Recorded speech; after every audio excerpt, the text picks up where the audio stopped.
English বলার সময় যদি মাথায় বাংলা করে আর মুখে ইংলিশ আটকে যায়, তাহলে তোমার আসল সমস্যা হচ্ছে ট্রান্সলেট করে ইংলিশ বলা। আর এটা করলে কখনোই ফ্লুয়েন্টলি ইংলিশ বলতে পারবে না। মনে রাখো, ইংলিশ মুখে আনতে হলে ইংলিশ মাথায় আগে ঢুকাতে হবে। মানে ভাবতে শিখতে হবে ইংলিশে।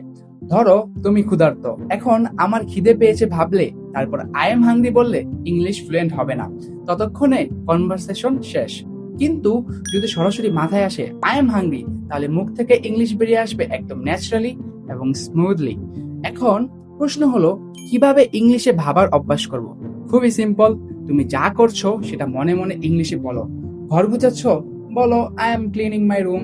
বাইরে বৃষ্টি হচ্ছে, ভাবো ইটস রেনিং আউটসাইড। নিজেকে যত বেশি ইংলিশে শোনাবে তত বেশি মাথায় বসে যাবে।